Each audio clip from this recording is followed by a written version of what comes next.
অনেক দিন ধরে ভাবছিলাম আমলকি দিয়ে কিছু একটা বানাবো, কারণ এই শীতকালে ভিটামিন সি মানেই তো আমলকি। কিন্তু কাঁচা আমলকি খেতে খুব একটা ভালো লাগে না, তাই মাকে ফোন করলাম, আমলকি দিয়ে এমন একটা রেসিপি বলো যেটা হয়তো খুব কম জনই জানি। ব্যাস সাজেশন এলো একটা আপেল আর দুটো আমলকি, এটা দিয়ে নাকি দারুণ একটা চাটনির রেসিপি হয়। তাহলে চলো তোমাদের সাথে আজকে সেটাই শেয়ার করছি।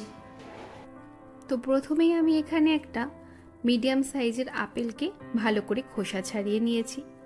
এবার এখানে আমি 10 থেকে 15টা গুড়ের বাতাসা নিয়েছি, যেটা জল দিয়ে ভিজিয়ে রাখছি। আর দুটো আমলকিকে ছোট ছোট টুকরো করে কেটে নিচ্ছি।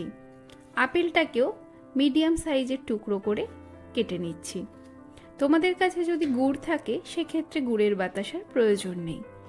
এইবার এই আমলকি আর আপেলের টুকরোগুলো ভালো করে জলের মধ্যে ধুয়ে জল ঝরিয়ে তুলে রাখছি।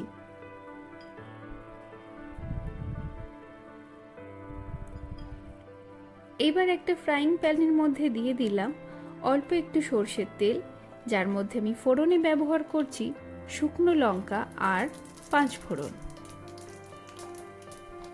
ফোড়নের একটু ভাজা গন্ধ আসলেই দিয়ে দিচ্ছি আপেল আর আমলকির টুকরোগুলো। 1.5 থেকে 2 মিনিট এইভাবেই নাড়াচাড়া করে এবার আমি এর মধ্যে দিয়ে দিচ্ছি স্বাদ মতো নুন আর 1 চামচ হলুদের গুঁড়ো। এবার আবারও 2 থেকে 3 মিনিট এইভাবেই নাড়াচাড়া করে 5 মিনিটের জন্য এটা ঢাকা দিয়ে রান্না হতে দেব। ঢাকা দিয়ে রান্না করলে আপেল বা আমলকি খুব তাড়াতাড়ি নরম হয়ে যায়, সেই জন্য আমি 5 মিনিট ঢাকা দেওয়ার পরে এইবার এর মধ্যে বাতাসা গোলা জল আর সামান্য পরিমাণ প্লেন জল দিয়ে এইবার এটাকে ভালো করে মিশিয়ে নিয়ে 6 থেকে 7 মিনিট ফোটাবো। আর এর সাথে আমি অ্যাড করছি 2 চামচ পাউডার সুগার। তোমরা নর্মাল চিনিও দিতে পারো বা পুরো রান্নাটা গুড় দিয়েও করতে পারো।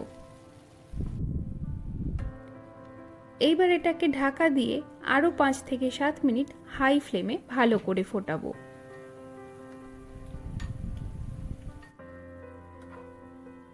দেখতেই পাচ্ছ জল কিন্তু অনেকটা কমে এসেছে আর সব কিছু ভালোভাবে সিদ্ধ হয়ে গেছে।